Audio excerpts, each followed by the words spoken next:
Working at the Sheriff's Department for 25 years. For the last 12 years, I've been running a program called High Risk Reentry. I see a lot of commonality with the guys that I work with. Like 96% of them grew up in a household where their biological father wasn't there. Almost 100% of them come from the toughest neighborhoods of Holyoke and Springfield. You know, a couple from different cities and towns, but mostly from Holyoke and Springfield. So obviously that there's a passion on my heart for both Holyoke people and Springfield people. Now in 2011, I had this idea at a community meeting. I'm going representing the Sheriff's Department with all these, going to community meetings, explaining to them that guys are getting out of jail. So at one of the community meetings, we say, wouldn't it be better if we can be proactive and actually prevent our next generation of youth from ever having any negative interactions with law enforcement? So we looked at a model that they did in the north end of Springfield called the C3 policing. They picked 7 streets. In a 3-year period, they see a 67% reduction in crime. But the thing that we liked the most was the work that we're doing and trying to develop relationship and trying to build community. One being bringing mentors into the youth and trying to get the families connected to stuff. So that's the part that really hit me the most. Yeah. I'm thinking of the inmates, you know, and how many of them went down the wrong roads at 10, 11, and 12 years old. So what we wanted to do, there's 8 building blocks that the C3 policing is made up of. And I'll be honest with you, I'm working real close with the Holyoke Police Department, but when I first got out there, I really even told the police that I would really like to focus on the grassroots stuff, even talking to the gang members and encouraging them to live a different life and trying to get them connected to resources where they can get education, vocational training, and get connected to employment. You know, because the problems in our community are really comprehensive, especially when you think about the next generation of youth are getting pulled by the negatives in the neighborhood. So in 2012, we did a survey down in South Holyoke where we knocked on 400 doors. We found out that 65% of the kids that live down in South Holyoke never attended an after-school program.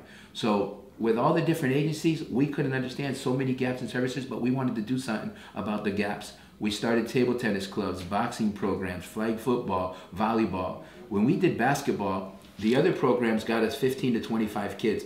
Basketball, the first season, got us 56 kids. People look at us and say, Eddie, are you guys like just a youth development organization? Absolutely not. The Holyoke Safe Neighborhood Initiative is grassroots, trying to build community, one person at a time, both youth and families, and it's holistic. We're trying to go after everyone. We're trying to develop relationship with them and get them to better places in their life.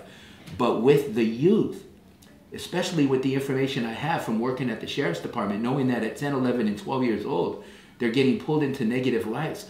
A lot of situations, I told you earlier, the high-risk offenders, 96% of them growing up in a household without their biological father.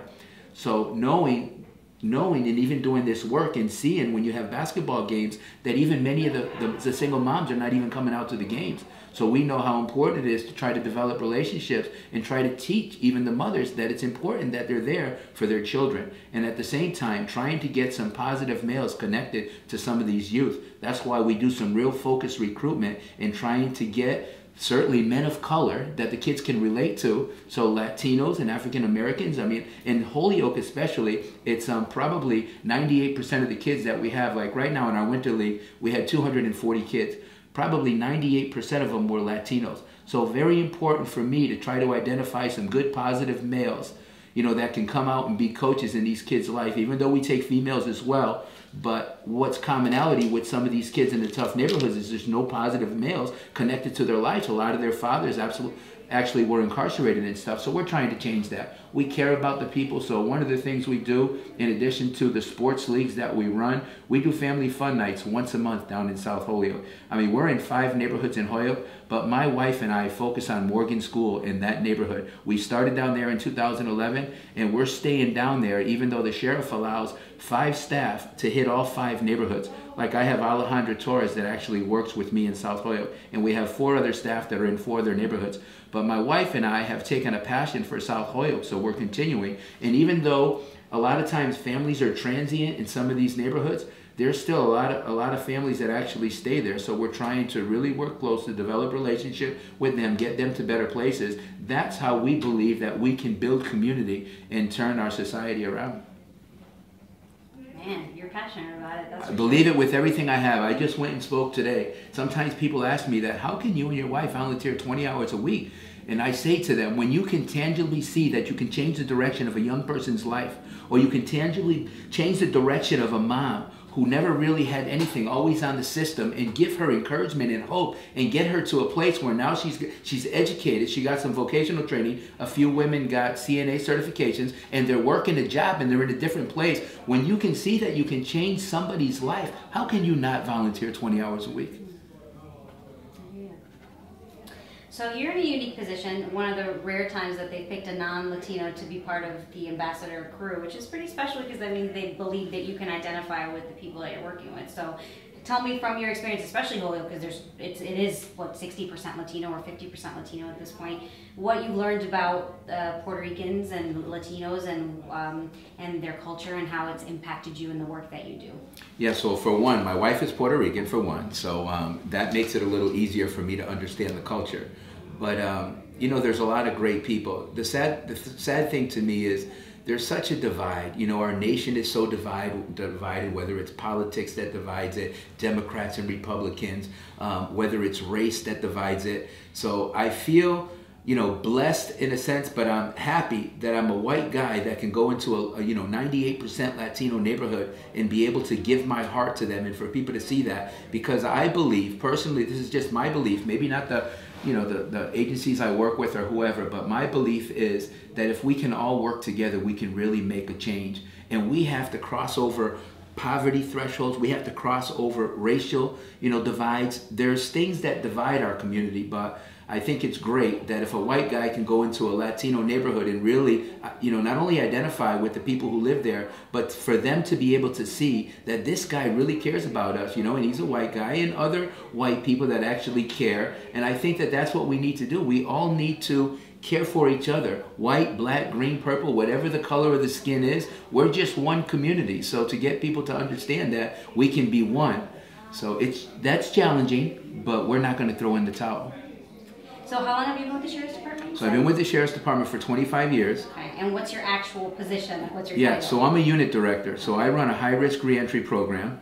So where my job, I try to focus on changing criminal thinking of high-risk offenders, where I'm focusing on guys that are sentenced on firearm charges, or other guys because of their violent criminal records that were worried about going back out into the community and maybe, you know, commit a violent offense. So that's the population of inmates that I work with.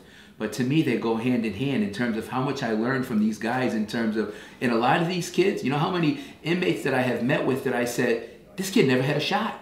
I mean, he didn't have a father. His mom was addicted to drugs. This kid didn't have a shot. But that's why with this Holyoke Safe Neighborhood Initiative program, we can raise up some volunteers that can stand side by side with those kids that would have never ever had a shot and would likely have been the next gang members, drug dealers, and criminals if we didn't invest in their life, and we can turn that around. Here's one example of it. And I know that there's a lot of great people in Holyoke, a lot of different agencies doing a lot of great things, and I think some of the leadership in the Holyoke Public Schools, and Dr.